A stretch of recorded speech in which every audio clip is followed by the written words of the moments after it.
Bien, amigas y amigos, queremos darles la bienvenida a Código País en la noche de hoy a los señores Gabriel Pérez Morgan, director de la empresa brasileña Serrana Bioenergía. Bienvenido, un gusto que esté con nosotros. Y el señor Alfredo Correa, que es el representante en nuestro país de Serrana Bioenergía. En marzo del año pasado, ustedes se presentaron en la Comisión de Industria del Senado, que estaba presidida en ese momento justamente por nuestro anterior invitado, el senador Pedro Bordaberry. Ahí ustedes plantearon una denuncia muy directa, muy frontal, contra ANCAP y su subsidiaria ALUR. Afirmaron que hubo un llamado convocado para la construcción de una planta de etanol en Paysandú que había sido digitado, esas fueron las palabras utilizadas, ¿no? Y que además por la obra se pagó una sobrefacturación monstruosa. Son palabras muy fuertes realmente. Vamos a hacer un poco de historia.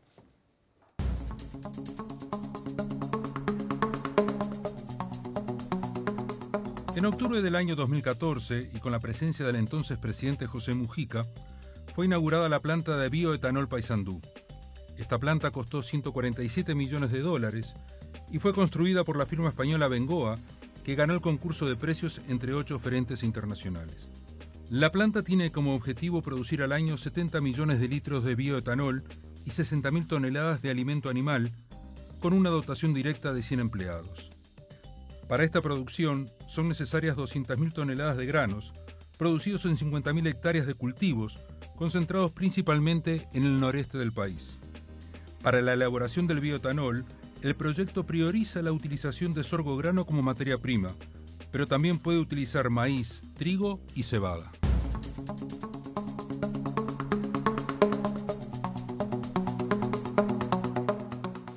Bueno, amigas y amigos, caballeros, ¿no? Esta era la planta que ustedes querían construir, pero la terminó levantando la empresa española Abengoa, ¿no? Ahora, ¿por qué ustedes afirmaron que el proceso fue digitado y que se pagó una sobrefacturación monstruosa? Los escuchamos. Esta planta, internacionalmente, no solamente la oferta nuestra, que era 55 millones de dólares para la construcción de esta planta, a nivel internacional es el valor que se paga en Estados Unidos, en Europa, etc. Nosotros presentamos en la comisión del Senado una serie de PowerPoint con documentación donde existen plantas que producen 3 veces más, una concretamente en California y otra concretamente en Hungría, que produce 240 millones de litros, acuérdese que esta produce 70 millones, a un valor de 132 y 152 millones respectivamente una y otra. La diferencia está en que la planta de Hungría además tiene una infraestructura muy importante y tiene tanques para estocar de, por ejemplo, 25 millones de litros sobre el río Danubio, 25 millones de litros de alcohol. Una planta completa, ya con sistema de producciones de energía, etcétera, etcétera. Además de eso, presentamos también 15 links, que podrían ser 40 o 50, de diferentes universidades americanas, como es la Universidad de Cornwall, de Georgia, de Illinois, donde está especificado claramente cuál es el valor. No existe ningún secreto, está todo perfectamente detallado en estos documentos de cuánto vale una planta. ¿Cuánto valió esta planta concretamente? ¿La planta esta? Sí. ¿Cuánto le costó al gobierno, a Uruguay, al Estado uruguayo? Al Estado, yo no sé, porque ellos presentan varios valores. La danza de valores que ellos empiezan a correr son tantos que uno no sabe exactamente. Pero hay una cosa interesante. En el juzgado ellos presentan que la planta vale entre 40, los distintos que se presentaban, 40, 42, 43 millones de dólares. Y el propio Sendic, en una carta de búsqueda en 2012, dice claramente, la planta vale menos de 50 millones de dólares, el resto son periféricos. Y después agrega... ¿Qué son los periféricos? Ahí está. Dice, los periféricos son una caldera, tratamiento de efluentes, silos y otros. La caldera la compraron una empresa brasilera, que tuve contacto con ellos, que pagaron 8 millones de dólares. Tratamiento de efluentes ya está en los pliegos de la licitación, o sea que están repitiendo. Los silos, 2 o 3 millones está. Y otros, ¿qué? ¿Cómo llegan a 147? Esa es la... Entonces, ¿cómo, analizando las ofertas, llegan a esos valores en los servicios? No en la planta en sí. La planta en sí es muy difícil, es 40 millones lo que vale. Pero para llegar a 88 y después a 147 es un misterio. Y no y en el juzgado no quisieron abrir los números simplemente porque es confidencial todos esos valores para ellos. Ustedes hicieron entonces una propuesta económica que es sensiblemente menor a lo que termina saliendo la planta, sin embargo las 8 empresas que se presentaron también cotizaron en el mismo orden. Mire, ahí está. El problema de estas empresas que cotizaron, varias de esas no existen. Resulta que la empresa dice acá, se presentaron 8 empresas, 2 americanas, ¿no? Apti y ICM. ICM, tengo los emails acá porque entré en contacto, nunca se había presentado, ni sabe, yo creo que existe Uruguay. ¿Tá? Apti no es Apti, Estados Unidos. Se presenta una empresa española y una argentina junta, Tecna y Soluz Corsan, se presentan juntas y ofrecen una... Esto es una especie de convite arreglado, ¿no? De que se presentan empresas, por ejemplo, que van a dar un valor para justificar eso. Y hay dos empresas que tienen representación en Uruguay, que esas 2 empresas no reclamaron para nada, que quedaron lateralmente, por una situación bien clara. El principal cliente de esas empresas, le voy a decir Montelecnor y CIR, que representó a la empresa de India.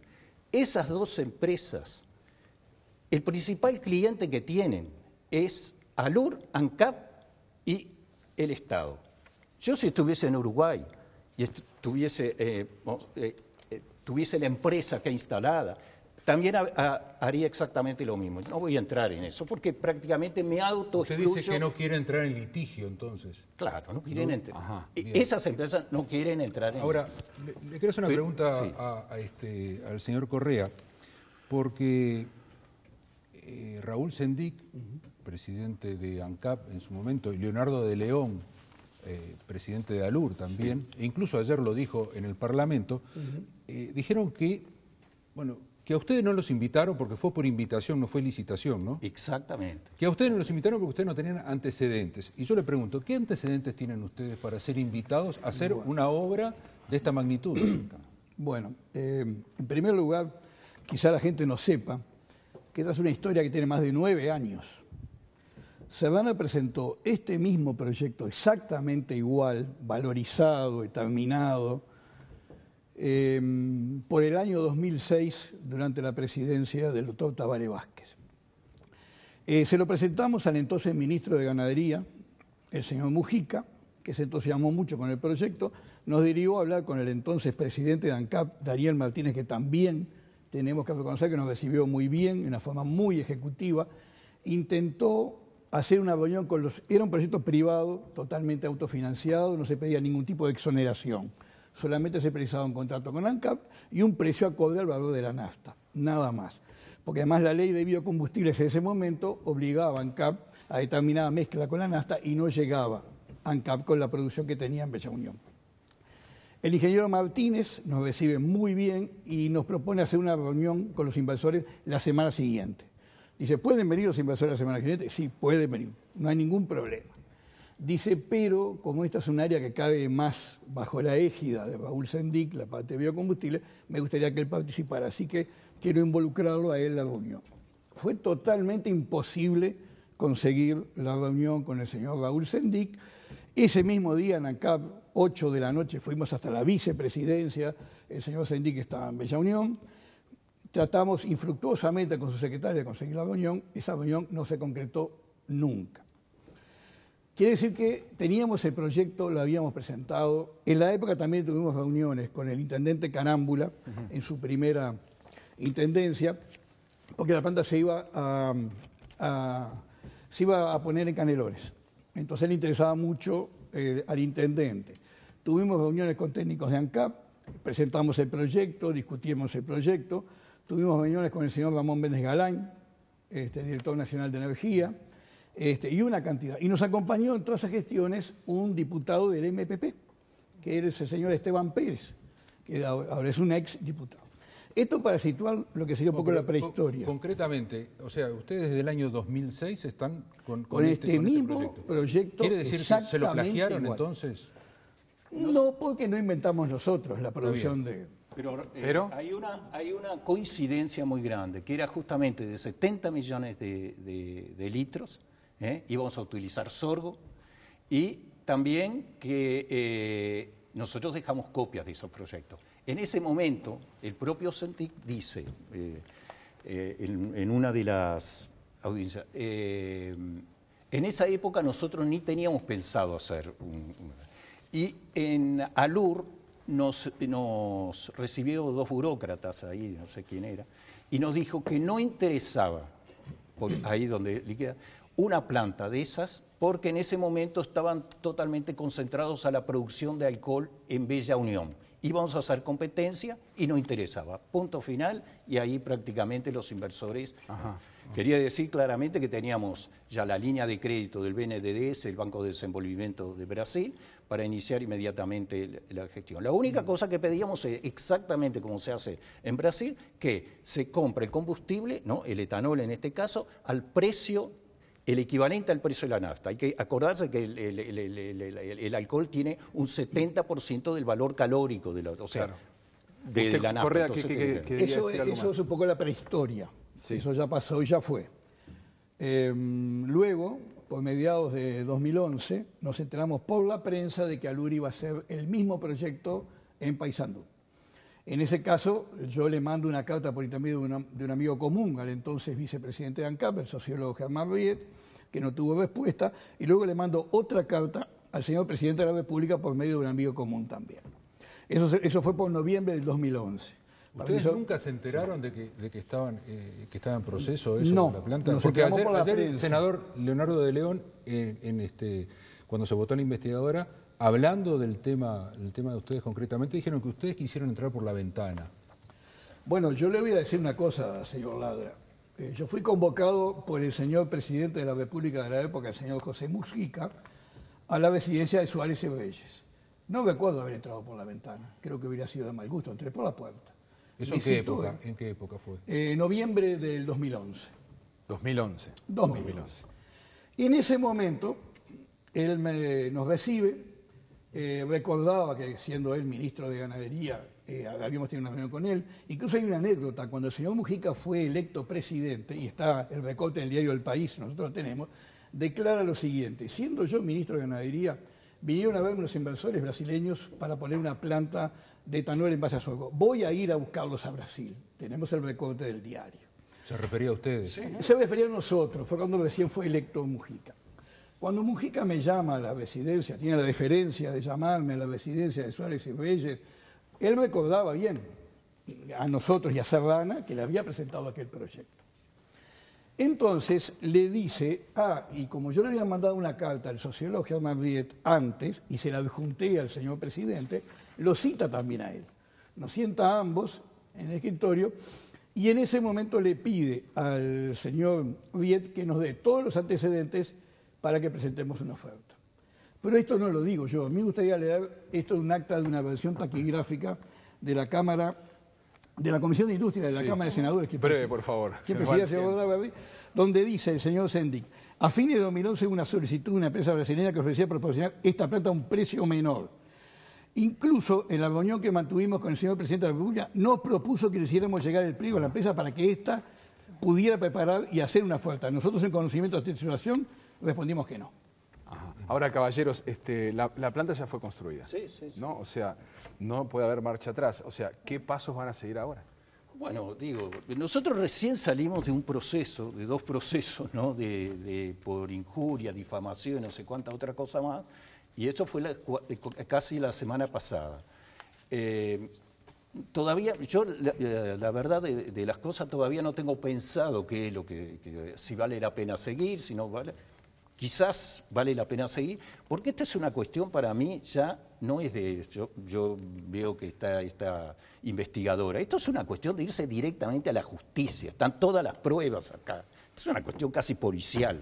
Esto están todas las pruebas suficientes como para ver que esto fue ¿Van a llevar ustedes los datos a la justicia? Pero ya lo lógico es que el Ministerio Público tomase todo, porque en el juzgado... Recién terminamos este juicio. Ustedes acaban de terminar 2 juicios por penales, por difamación e injurias, que les hizo ANCAP y ALUR, y por otro lado también el actual vicepresidente de Raúl Sendic, de los casos que han sido archivados. Ahí está. ¿Qué les lleva a pensar, digamos, ese archivo de los casos? Bueno, yo lo que pienso es que nosotros no nos retractamos en ningún momento, y si los casos archivaron será porque los jueces no encontraron mérito de difamación, y además creo que fue muy interesante todos los documentos que se ventilaron ante los juicios. Esos documentos los estaba pidiendo el Parlamento hacía 3 años. Un juez consiguió en 1 semana y presentaron la mitad de los documentos que el juez pidió. Presentan algunas ofertas y presentan un cuadro de valores con todas las empresas que pasaron y un informe sobre el proceso de selección y adjudicación. No presentan documentos claves, no presentan el informe de la Comisión de Asesoramiento, el informe de la Comisión Técnica, los contratos firmados entre Abengoa, el memorándum de entendimiento que se refiere acá, la carta de intención, una cantidad de documentos. Pero además, lo más interesante del caso es que ellos dicen que ellos pretendían que todo fuera claro y cristalino, que había contrato de confidencialidad entre ANCAP y ALUR, cosa que es media insólita, porque ANCAP y ALUR eran la misma persona, uno de derecho privado, otro de derecho público, como traer confidencialidad consigo mismo. Perfecto, pero que no había confidencialidad para la justicia, que podía presentar todo. Entonces presentan todo este cuadro con todas las ofertas, que yo no sé si esto, yo lo tomo como bueno, no sé si es verdad, pero esta oferta que marcan acá, de Abengoa, que dice mejor oferta, no es la definitiva. Porque acá estamos hablando de julio de 2011 y después acá, en el mismo documento que ellos presentan, dice que se recibe la oferta definitiva el 3 de febrero del 2012. Entonces nuestro abogado le pregunta, ¿usted podría presentar esa oferta? Dicen que no. Caballeros, les queremos dar las gracias por haber estado en Código País y usted decía, recién salimos de este juicio, esperaremos las próximas novedades, los próximos pasos que ustedes tengan pensado. Pero concretamente, o sea, ¿están evaluando poder llevar estos temas a la justicia? Y sí, creo que sí, porque están todos los elementos dados. Sobran elementos. Esta cuarta acta de penal segundo, yo voy a consultar si legalmente la podríamos publicar, si es así la voy a dar a publicar. Ajá. Si me autoriza la sede judicial. Porque acá esto no tiene desperdicio. Ustedes parece ser van hacia la justicia con todos estos temas. Bueno, vamos a ver. Sí. Bueno, gracias por haber estado en Código País. Muchas gracias a ustedes. Gracias. En instantes nada más, el análisis político.